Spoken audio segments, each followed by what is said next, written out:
नमस्कार साथियों, दक्ष क्लासेस के यूट्यूब चैनल पर आपका स्वागत है। और आज मैं आपके लिए प्रवक्ता स्क्रीनिंग की तैयारी करने वाले जो भी अभ्यर्थी हैं उनके लिए साइकोलॉजी का एक बहुत शानदार टॉपिक लेकर के आया हूं। एक एक करके हम प्रवक्ता स्क्रीनिंग में साइकोलॉजी के जो टॉपिक हैं उनको एक एक करके पढ़ने वाले हैं। और आज टॉपिक का जो नाम है भारतीय शिक्षा व्यवस्था में, जैसे आप देख पा रहे होंगे राधा कृष्ण आयोग आपकी स्क्रीन पर दिख रहा होगा और ये इनकी फोटो भी लगी हुई है। सर्वपल्ली राधाकृष्ण आयोग से संबंधित क्या क्या प्रश्न हमारे पास बनते हैं, क्या क्या सिफारिशें, क्या क्या सुझाव, क्या क्या इनके जांच के विषय थे, उसको लेकर के हम आज बहुत बढ़िया तरीके से बातचीत करने वाले हैं। और यदि आप प्रवक्ता स्क्रीनिंग की तैयारी कर रहे हैं तो आप इसे जरूर देखिए, आपको बहुत बेनिफिट इस वीडियो से मिलने वाला है। और फिर जब हम ये टॉपिक पढ़ लेंगे तो उसके बाद अगली जो क्लास होगी हमारी उसमें हम इस टॉपिक के जितने भी एमसीक्यूज बनते हैं उनको हम कवर करेंगे। तो चलिए शुरू करते हैं, टॉपिक को आगे बढ़ाते हैं और अपने मित्रों को इस टॉपिक को जरूर शेयर करें। चलिए आगे बढ़ेंगे, देख लेते हैं।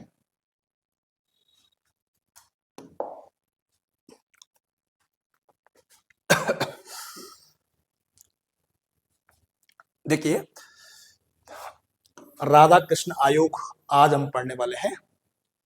और राधा कृष्ण जो आयोग है इसका जो नामकरण किया गया भारत के पहले उपराष्ट्रपति और दूसरे राष्ट्रपति रहे हैं, और साथ ही साथ भारत के पहले दार्शनिक राष्ट्रपति के रूप में भी आपकी ख्याति है, जिन्हें हम सर्वपल्ली राधाकृष्णन नाम से जानते हैं।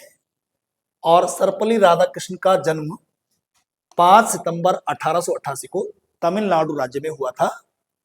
और इनका जो जन्म दिवस है 5 सितंबर, इसे आज हम राष्ट्रीय शिक्षक दिवस के रूप में मनाते हैं। तो कई बार प्रश्न आ जाता है कि राष्ट्रीय शिक्षक दिवस कब मनाया जाता है, तो 5 सितंबर को। और किसके जन्म दिवस को राष्ट्रीय शिक्षक दिवस के रूप में मनाते हैं, तो सर्वपल्ली राधाकृष्णन। और सर्वपल्ली राधाकृष्णन का जन्म कब हुआ, 5 सितंबर 1888 को, कहा, तमिलनाडु में।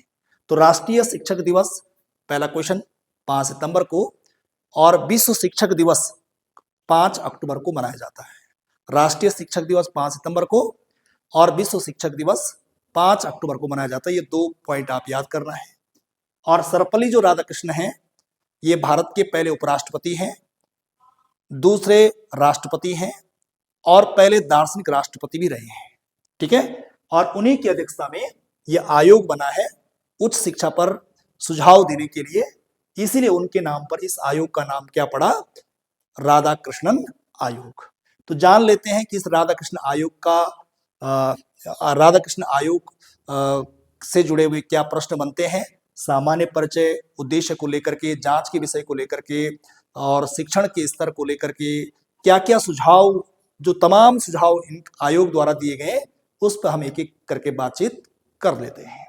सबसे पहले देख लेते हैं इस आयोग का जो गठन हुआ कब हुआ। सामान्य परिचय में पहला पॉइंट, पहला क्वेश्चन बनेगा कि राधाकृष्ण आयोग का गठन कब हुआ, तो हमारा आंसर बनेगा 4 नवंबर 1948 को। 4 नवंबर 1948 को सर्वपल्ली राधाकृष्णन की अध्यक्षता में उच्च शिक्षा पर सिफारिश देने के लिए, उच्च शिक्षा की जांच करने के लिए एक आयोग बनाया गया, जिसे राधाकृष्ण आयोग या फिर विश्वविद्यालय शिक्षा आयोग के नाम से जानते हैं।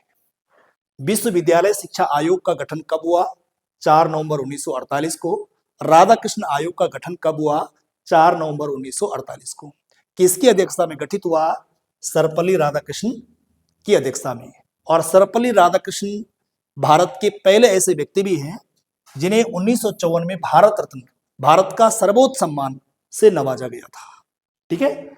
और इस आयोग को बनाने का जो उद्देश्य था वो था विश्वविद्यालय स्तर की शिक्षा व्यवस्था की जांच करना। विश्वविद्यालय स्तर की शिक्षा व्यवस्था की जांच करनी थी और जांच करके भविष्य के लिए सुझाव देना था। इसी उद्देश्य से जो है आयोग 4 नवंबर 1948 को बनाया गया था। और इस आयोग ने जब अपनी रिपोर्ट तैयार की थी, जांच करके और भविष्य के लिए सुझाव जब दिए, तो अपनी रिपोर्ट इसने जो है भारत सरकार को 25 अगस्त 1949 को पेश करी और इस रिपोर्ट में 747 पेज थे और 15 अध्याय थे। तो 15 अध्यायों वाली जो रिपोर्ट है, जो 747 पेज जिसमें थे, ये रिपोर्ट 25 अगस्त 1949 को जो है भारत सरकार को सौंपी गई। और खास बात यह है कि 1947 में जब देश आजाद हुआ तो उसके बाद भारत के इतिहास में शिक्षा के लिए पहला जो आयोग बनाया गया था वो यही था, राधाकृष्ण आयोग। और राधाकृष्ण आयोग का संबंध किस शिक्षा से है? हम बोलेंगे उच्च शिक्षा से या फिर विश्वविद्यालय शिक्षा से। तो विशेष खास बात क्या हो जाती है कि यह स्वतंत्र भारत का पहला शिक्षा आयोग है। स्वतंत्र भारत का पहला शिक्षा आयोग कौन है? राधाकृष्ण आयोग या फिर विश्वविद्यालय शिक्षा आयोग। ठीक है जी। अब जान लेते हैं कि इस आयोग में सदस्य टोटल कितने थे। तो इस आयोग में सदस्यों की जो संख्या थी, कई बार पेपर में आ जाता है कि सदस्य कितने हैं, तो याद रखना कि इस आयोग में टोटल जो सदस्य थे वो कितने थे? 10 थे। और इन 10 सदस्यों में अध्यक्ष का नाम तो अब हमें याद है ही, लेकिन साथ में याद क्या रखना है, सचिव कौन थे इसके? डॉक्टर निर्मल कुमार सिद्धांत। सचिव डॉक्टर निर्मल कुमार सिद्धांत, अध्यक्ष सर्वपल्ली राधाकृष्णन। और टोटल इसमें जो सदस्य हैं वो कितने हैं, ये मैंने सारे यहाँ पर नोट करे हुए हैं, आप भी इसको नोट कर सकते हैं। आगे बढ़ते हैं। इस आयोग के जांच के विषय क्या है? इस आयोग ने किन किन विषयों पर जांच करी? तो पहला जो विषय था जांच का कि उस समय जो विश्वविद्यालय शिक्षा व्यवस्था थी या तत्कालीन जो शिक्षा व्यवस्था है, तत्कालीन शिक्षा व्यवस्था में क्या कमी है? क्योंकि देश आजाद हुआ 47 में, तो 47-48 में शिक्षा की कोई बहुत अच्छी हालत नहीं थी भारत में। तो इसीलिए उस समय की विश्वविद्यालय शिक्षा की क्या क्या कमियां हैं, इन सब का अध्ययन करना और क्या क्या समस्याएं उस समय विश्वविद्यालय शिक्षा में है, उच्च शिक्षा में है, इन सब का पता लगाना इसकी जांच का एक विषय था। उसके अलावा विश्वविद्यालय का प्रशासन कैसे है, विश्वविद्यालय की फाइनेंशियल या फिर वित्त से संबंधित क्या उस समय की व्यवस्था है, उस पर भी भविष्य के लिए जो है सुझाव देना था, ये भी जांच का विषय था।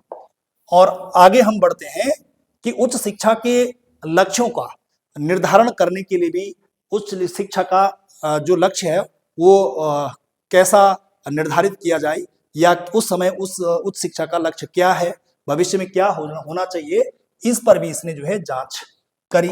और साथ ही साथ शिक्षण का स्तर बढ़ाने को लेकर के इसने बात करी। शिक्षण के स्तर को बढ़ाने के लिए इसने जांच करी कि उस समय शिक्षण का स्तर कैसा है और भविष्य में कैसा होना चाहिए, भविष्य में शिक्षण के स्तर को कैसे बढ़ाया जाए। साथ ही साथ उच्च शिक्षा का अध्ययन या उच्च शिक्षा का जो अध्ययन अवधि है या जो पाठ्यचर्या है, जो सिलेबस है, उसके बारे में जो है भविष्य के लिए सुझाव देना था, इस पर भी जांच करनी थी। और शिक्षक की नियुक्ति को लेकर के, वेतनमान को लेकर के, सेवा शर्तों को लेकर के इसने जो है भविष्य के लिए जांच करके जो है सुझाव देना था। ठीक है जी। संगठन, नियंत्रण, कार्य क्षेत्र में परिवर्तन, उस समय की पूरी व्यवस्था को जांच करके भविष्य के लिए इस आयोग ने सुझाव दिया था। और इसने जो अपनी रिपोर्ट प्रस्तुत करी थी, इस आयोग ने ये रिपोर्ट कब पेश करी थी, जैसे हम ऊपर डेट भी देख रहे थे, 25 अगस्त की जो डेट है ये विशेष याद रखनी है। 25 अगस्त 1949 को ये सारी जो व्यवस्थाएं हैं इन सब पर जांच करके इसने अपनी रिपोर्ट जो है प्रस्तुत करी। और 25 अगस्त 1949 को जब इसने आयोग ने रिपोर्ट प्रस्तुत करी तो उस रिपोर्ट के अलग अलग बिंदुओं पर अलग अलग बातें देखने को मिलती है। और उसमें सबसे पहले इस आयोग ने उद्देश्य को लेकर के बातचीत करी कि आयोग के उद्देश्य क्या क्या होने चाहिए या विश्वविद्यालय शिक्षा के उद्देश्य क्या होने चाहिए। तो विश्वविद्यालय शिक्षा के उद्देश्य से संबंधित क्या क्या इसके सुझाव है, उसमें पहला सुझाव हम देख लेते हैं कि विश्वविद्यालय शिक्षा का उद्देश्य क्या होना चाहिए आयोग के अनुसार। तो इसने बोला कि सबसे पहला जो पॉइंट इसमें आता है, सबसे पहला पॉइंट है कि वर्तमान के लिए अतीत की समझ विकसित करना। वर्तमान यानी जो आज चल रहा है और अतीत मतलब जो बीत गया है, तो वर्तमान के लिए हमें थोड़ा अतीत में जाना पड़ेगा, हमें अतीत की समझ विकसित करनी होगी, यानी जो समय बीत गया है उसको समझना पड़ेगा वर्तमान के लिए। यानी जो हमारी नवीन मान्यताएं हैं उन्हें पुरानी मर्यादाओं के मध्य जो है समन्वय स्थापित करने के लिए हमें आगे बढ़ना चाहिए, है ना। वर्तमान के लिए अतीत की समझ विकसित करना अर्थात नवीन जो मान्यताएं हैं, नवीन मान्यताओं व पुरानी मर्यादाओं के मध्य समन्वय स्थापित कर हमें आगे बढ़ना है। इस प्रकार से एक सुझाव उद्देश्य के लिए, उद्देश्य संबंधी सुझाव आयोग कर रहा है। फिर आगे बोलता है कि हमारे जो लोकतांत्रिक मूल्य है या लोकतांत्रिक शिक्षा के लिए जो है विद्यार्थियों को जो है प्रशिक्षित करना चाहिए। ठीक है जी, विद्यार्थियों में जो है नैतिकता आए। ठीक है जी, विद्यार्थियों में एक जैसे नैतिक चरित्र बढ़िया हो, या फिर यूं कहें कि ऐसे मूल्यों का विकास हो जिससे जो है बालक का एक सर्वांगीण विकास हो। तो ऐसे करके जो है लोकतांत्रिक मूल्यों की ये बात करता है। साथ ही साथ सांस्कृतिक विरासत व सांस्कृतिक उत्थान के लिए विद्यार्थियों को जो है परिचित कराना जो है इसका एक उद्देश्य रहा है। इसने एक उद्देश्य बताया है। इसने ये बताया है कि हमें जो है विद्यार्थियों को अपनी जो संस्कृति, हमारी जो परंपराएं हैं, उनसे जो है हमारी जो सांस्कृतिक धरोहर है उनसे विद्यार्थियों को परिचित कराना चाहिए। ये भी एक शिक्षा का एक उद्देश्य होना चाहिए। साथ ही साथ बोलता है कि छात्रों में जो है राष्ट्रीय अनुशासन की भावना का निर्माण करना, छात्र जो है अनुशासित रहे, छात्रों को अनुशासित करना भी जो है एक विश्वविद्यालय शिक्षा का एक उद्देश्य होना चाहिए। साथ ही साथ बोलता है कि छात्रों में जो है विश्व बंधुत्व या फिर वैश्विक भाईचारे का निर्माण करना विश्वविद्यालय शिक्षा का एक उद्देश्य होना चाहिए। साथ बोलता है कि छात्रों में जो है आध्यात्मिक जीवन का विकास करना भी जो है विश्वविद्यालय शिक्षा या उच्च शिक्षा का एक उद्देश्य होना चाहिए। छात्रों को व्यावसायिक व पेशेवर प्रशिक्षण प्रदान करना भी आयोग का एक उद्देश्य होना चाहिए, शिक्षा का एक उद्देश्य होना चाहिए, उच्च शिक्षा का एक उद्देश्य होना चाहिए। और शिक्षकों के लिए जो है उच्च वेतनमान एवं बेहतर जो है सेवा शर्तें हों। इस प्रकार से ये सारे के सारे जो उद्देश्य संबंधी सुझाव हैं ये आयोग द्वारा बताए गए। आगे बढ़ते हैं। आयोग ने जो है उद्देश्य संबंधी सुझाव देने के बाद शिक्षण का स्तर कैसे हो, इस शिक्षण के स्तर को बेहतर बनाने के लिए क्या क्या सुझाव दिए देख लेते हैं। इसमें पहला सुझाव आयोग का शिक्षण के स्तर को लेकर के है कि विश्व जो विद्यालय है इसमें छात्रों की संख्या जो है 3000 से अधिक नहीं होनी चाहिए, और जो महाविद्यालय होंगे उनमें जो है छात्रों की संख्या अधिकतम कितनी होनी चाहिए, 1500। तो राधाकृष्ण आयोग के अनुसार विश्वविद्यालय में छात्रों की अधिकतम संख्या कितनी होगी, 3000, और महाविद्यालय में छात्रों की अधिकतम संख्या कितनी होनी चाहिए, 1500। इस टाइप के प्रश्न बन सकते हैं।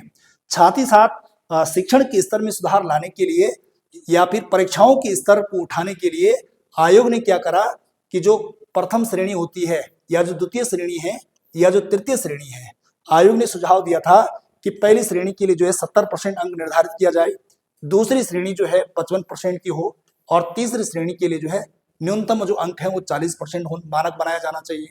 जैसे हम आज 60% अंक लाते हैं तो नॉर्मली उसे फर्स्ट डिवीजन बोल देते हैं, पहली श्रेणी बोल देते हैं। तो इस आयोग ने सुझाव दिया कि 70% कम से कम अगर किसी बच्चे के आते हैं तब उसे प्रथम श्रेणी हम कहेंगे। ये आयोग की सिफारिश थी, और सेकंड के लिए 55 और थर्ड के लिए 40%।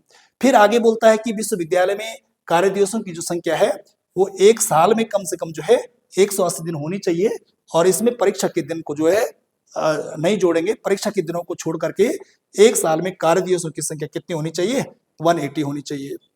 साथ में शिक्षण के स्तर के लिए ये कहता है कि जो कोर्स होगा विश्वविद्यालय शिक्षा का, उसमें किसी भी प्रकार की कोई पाठ्य पुस्तक निर्धारित नहीं होनी चाहिए, पाठ्य पुस्तक निर्धारित नहीं होनी चाहिए, ताकि बच्चों को जो टॉपिक दिए जाएं वो निश्चित पाठ्य पुस्तक नहीं होनी चाहिए उसकी, क्योंकि अगर पाठ्य पुस्तक फिक्स कर दी जाती कि ये पाठ्य पुस्तक होगी तो जो छात्र होता है, जो विद्यार्थी होता है, वो उन्हीं पाठ्य पुस्तकों के इर्द गिर्द रहता है। और कोई टॉपिक अगर रहेगा और पाठ्य पुस्तक फिक्स नहीं होगी तो बच्चा जो है जगह जगह से जो है हाथ पैर मार करके जगह जगह से ढूंढ करके जो है अपनी जानकारियों को जो है इकट्ठा करेगा। उससे बच्चे में जो है सृजनात्मकता की क्षमता का विकास होगा और बालक जो है सृजनशील बनेगा। विश्वविद्यालय में साथ ही साथ क्या बोलता है कि इवनिंग जो क्लासें हैं, सायंकालीन जो कक्षाएं हैं, ये प्रारंभ की जानी चाहिए। ये आयोग ने जो है अपनी एक सिफारिशों में बताया। और साथ ही साथ विश्वविद्यालय में उन्हें प्रवेश दिया जाए जो 12 साल की विद्यालय शिक्षा जो है प्राप्त कर चुका हो। तो 12 साल की जो विद्यालय शिक्षा प्राप्त कर चुका जो बालक है वो जो है विश्वविद्यालय में प्रवेश पाएगा। ऐसी सिफारिश जो है आयोग द्वारा दी गई। इसी क्रम में आगे क्या बोलता है कि स्नातक स्तर तथा ट्यूटोरियल प्रणाली, स्नातक स्तर पर जो है, स्नातक स्तर पर आयोग क्या बोलता है कि स्नातक जो स्तर है इस पर जो है ट्यूटोरियल प्रणाली शुरू कर दी जाए, जिसमें छात्र सीधे शिक्षकों के संपर्क में आकर अपनी समस्या का समाधान कर सकता है। ट्यूटोरियल प्रणाली में क्या होता है कि छात्र जो है टीचर के बहुत ही क्लोज होता है और बहुत ही क्लोज होकर के जो है उनके जो संबंध होते हैं आपस में वो बहुत नजदीकी वाले बनते हैं। और जब संबंध टीचर और स्टूडेंट के बीच में अच्छे होते हैं तो छात्र जो है अपनी जो भी समस्या होती है वो टीचर को कहता है और टीचर जो है बच्चों की समस्या का समाधान करता है। इसी प्रकार की प्रणाली को लेकर के इस आयोग ने सिफारिश करी थी। फिर आगे चल करके इस आयोग ने विश्वविद्यालय शिक्षा के प्रशासन को लेकर के और वित्त को लेकर के कुछ सुझाव दिए हैं। और इन सुझावों में पहला सुझाव ये है कि इन्होंने बोला था या फिर इस आयोग की सिफारिशों में सिफारिश की गई कि जो शिक्षा है, जो उच्च शिक्षा है, उसे समवर्ती सूची का विषय रखा जाना चाहिए और केंद्र सरकार और राज्य सरकार को इस पर जो है मिलकर काम करना चाहिए, साझेदारी करके जो है काम करना चाहिए। और आज देखते हैं, आज जो हमारी शिक्षा व्यवस्था है वो समवर्ती सूची का ही विषय है। ठीक है जी, आगे बात करेंगे उस संबंध में, लेकिन साथ में आगे देख लो, शिक्षा नीति बनाने का कार्य जो है केंद्र सरकार का होगा और राज्य सरकार उन नीतियों का राज्य में लागू करेगी। ये प्रशासन और वित्त संबंधी सुझाव जो है किसके द्वारा दिए गए? आयोग द्वारा। साथ में आगे देख लो तो विश्वविद्यालय में एक रूपता लाने के लिए महाविद्यालय व विश्वविद्यालय को जो है एक अनुदान आयोग, यहाँ पर क्या बोला, विश्वविद्यालय को जो है अनुदान प्रदान करने के लिए विश्वविद्यालय अनुदान आयोग, जिसे हम यूजीसी बोलते हैं, ठीक है जी, यूनिवर्सिटी ग्रांट कमीशन जिसे हम बोलते हैं, विश्वविद्यालय अनुदान आयोग जिसे हम बोलते हैं, विश्वविद्यालय अनुदान आयोग स्थापित करने के लिए जो सुझाव दिया था, प्रश्न पेपर में बनेगा कि विश्वविद्यालय अनुदान आयोग यानी यूजीसी की स्थापना करने का सुझाव किसके द्वारा दिया गया था? हम बोलेंगे राधाकृष्ण आयोग। और इसकी सिफारिशों को काफी हद तक जो है मान भी लिया गया। आगे बात करेंगे कि इसकी सिफारिश को क्या क्या प्रभाव पड़ा, आगे बातचीत करेंगे हम कि यूजीसी की स्थापना कब हुई, शिक्षा को समवर्ती सूची में कब डाला गया और क्या क्या प्रभाव इसका रहा है, वो बात का विषय है। आगे बढ़ते हैं। आगे इसने क्या बोला कि शिक्षा की संरचना कैसी होनी चाहिए, शिक्षा की संरचना को लेकर के शिक्षा का, उच्च शिक्षा का जो स्ट्रक्चर होगा वो क्या होना चाहिए, इस संबंध में क्या सुझाव दिया। बोला कि जो शिक्षा है, शिक्षा को जो है 3 स्तरों में बांटा जाना चाहिए। राधाकृष्ण आयोग ने बोला कि शिक्षा के 3 स्तर होने चाहिए और 3 स्तर में पहला स्तर इन्होंने यूजी बताया है ना, स्नातक बताया, दूसरा इन्होंने स्नातकोत्तर बताया, पीजी बताया, और तीसरा क्या बताया, रिसर्च यानी जिसे हम शोध बोलते हैं। और इन्होंने साथ में बताया कि जो स्नातक होना चाहिए वो 3 वर्ष का होना चाहिए, स्नातकोत्तर 2 वर्ष का होना चाहिए और रिसर्च जो है 2 वर्ष का होना चाहिए। ठीक है जी, आज भी स्नातक 3 साल का है, स्नातकोत्तर 2 साल का है। ठीक है, तो इसकी काफी हद सिफारिशें कुछ स्वीकार कर लिया गया। आगे देखो, आगे यहाँ पर क्या बोलता है, आगे बोलता है कि जो उच्च शिक्षा है इसको भी जो है 3 श्रेणियों में बांटा जाना चाहिए। उच्च शिक्षा को जो है 3 श्रेणियों में बांटने की बात करता है, एक कला है, एक विज्ञान है और एक व्यावसायिक या तकनीकी शिक्षा की ये बात करता है।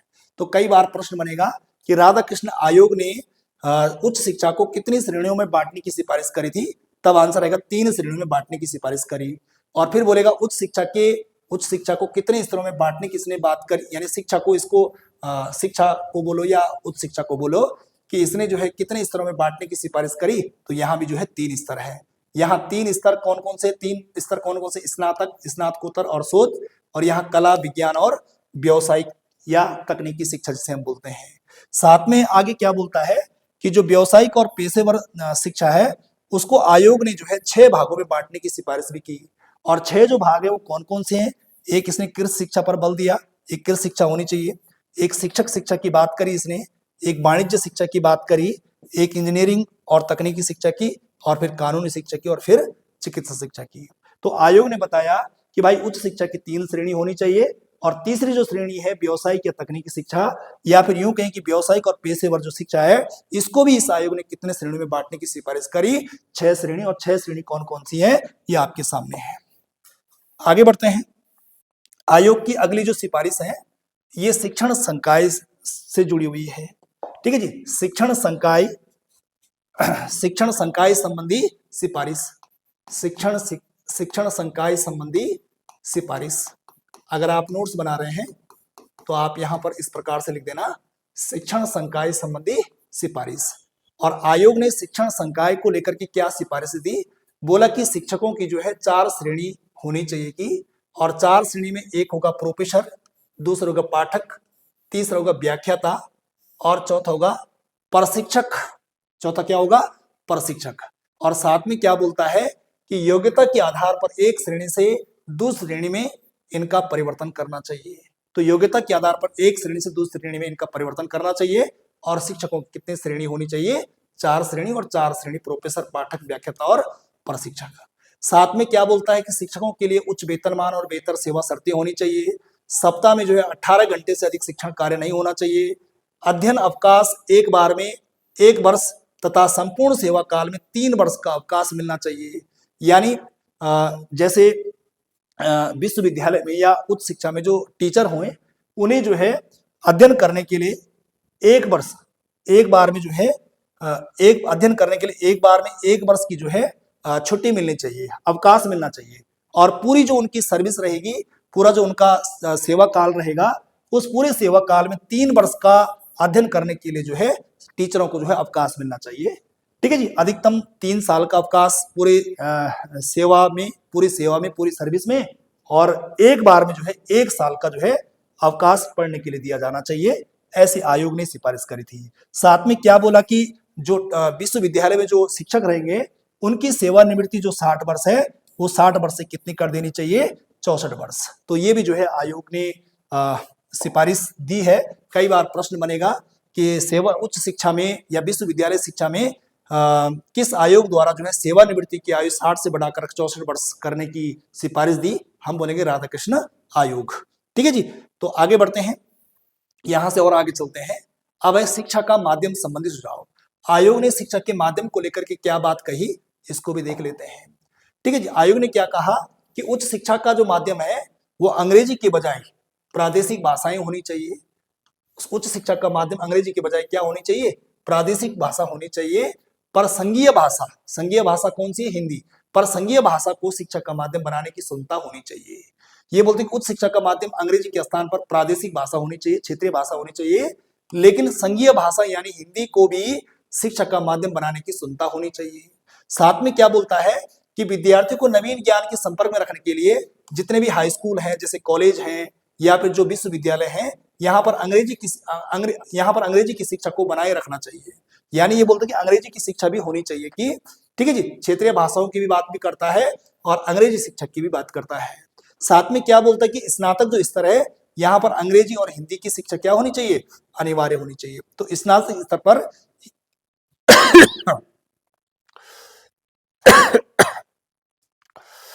स्नातक स्तर पर जो है अंग्रेजी और हिंदी की शिक्षा जो है अनिवार्य करने की बात भी कौन करता है? यही आयोग करता है।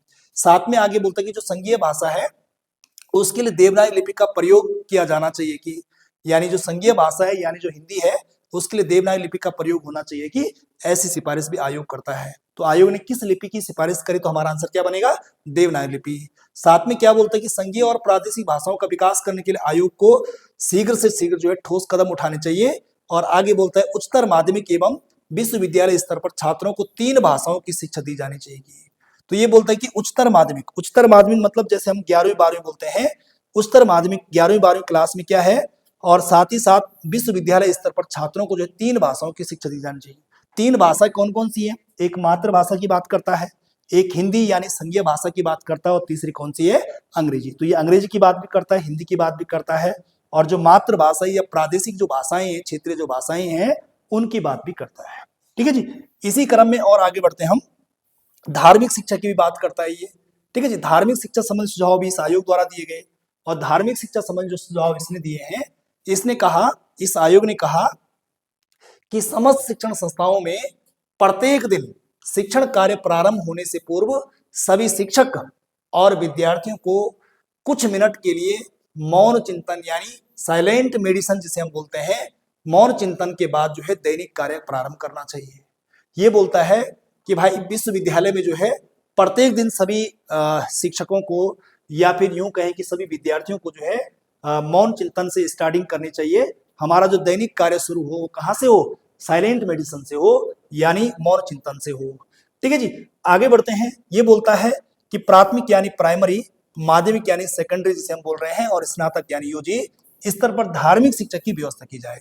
ये आयोग बोलता है कि चाहे वो प्राथमिक स्तर हो, चाहे माध्यमिक स्तर हो, चाहे वो स्नातक स्तर हो, सभी स्तरों पर धार्मिक शिक्षा होनी चाहिए। इस वजह से इस आयोग की थोड़ी सी आलोचना भी होती है, क्योंकि अगर विद्यालयों में या फिर विश्वविद्यालयों में, महाविद्यालयों में अगर धार्मिक शिक्षा दी जाएगी तो फिर हम जो धर्मनिरपेक्ष राज्य की बात करते हैं वो थोड़ी वहां पर जो है ठेस पहुंच जाती है।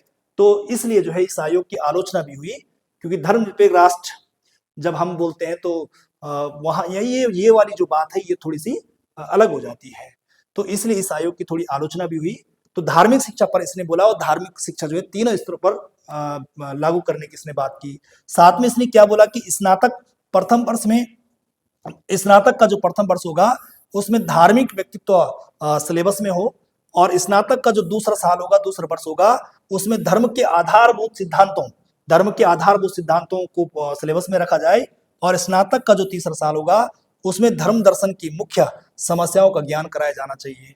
ठीक है, स्नातक के तीसरे साल में धर्म दर्शन की क्या क्या समस्याएं हैं उनका ज्ञान कराया जाना चाहिए, और दूसरा जो साल होगा उसमें धर्म के आधारभूत सिद्धांतों से तात्पर्य यह है कि जितने भी बड़े बड़े धार्मिक गुरु हुए हैं, जितने भी धर्माचार्य हुए हैं, चाहे वो गुरु नानक देव हो, चाहे वो सुकरात हो, है ना, जो बड़े बड़े धार्मिक हुए हैं, चाहे वो ईसाई धर्म से संबंधित हो, चाहे वो सिख से संबंधित हो, चाहे वो जैन बौद्ध से हो, इन धार्मिक सिद्धांत, इन व्यक्तियों के क्या क्या धार्मिक सिद्धांत है वो सिलेबस में हो, वो पढ़ाया जाना चाहिए। और तीसरे साल जो है धर्म दर्शन की समस्याओं का ज्ञान कराया जाना चाहिए, जबकि पहले साल जो है धार्मिक जो व्यक्तित्व हैं, जो धार्मिक रूप से जो महान व्यक्ति हुए हैं उनका अध्ययन हो, और दूसरे साल में जो है उनसे जुड़े हुए जो सिद्धांत हैं, धर्म से जुड़े हुए जो सिद्धांत है उनको सिलेबस में रखा जाए।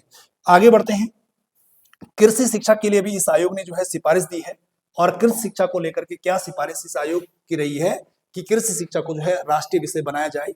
साथ में आगे बोलता है कि कृषि शिक्षा की व्यवस्था राष्ट्रीय शिक्षा नीति के तहत की जानी चाहिए, और प्राथमिक हो चाहे माध्यमिक हो, सभी स्तरों पर इसकी व्यवस्था की जानी चाहिए। ठीक है जी। और साथ में क्या बोलता है, केंद्रीय और प्रांतीय सरकारें जो है प्रयोगात्मक फार्म स्थापित करें। ठीक है जी, स्थापित है ना, स्थापित करें, ये स्थापित होना था, स्थापित करें।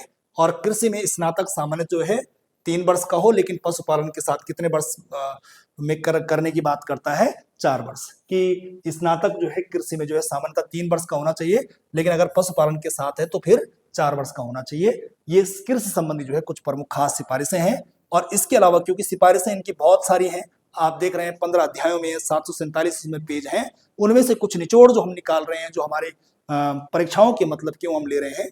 उसके अलावा कुछ अन्य जो सिफारिशें हैं, अन्य सिफारिशों में देख लेते हैं कि यहाँ पर शारीरिक शिक्षा की ये बात करता है कि शारीरिक शिक्षा जो है सभी विद्यार्थियों के लिए अनिवार्य हो। ठीक है जी, ताकि बच्चा जो है शारीरिक रूप से जो है ठीक रह सके, स्वस्थ रह सके।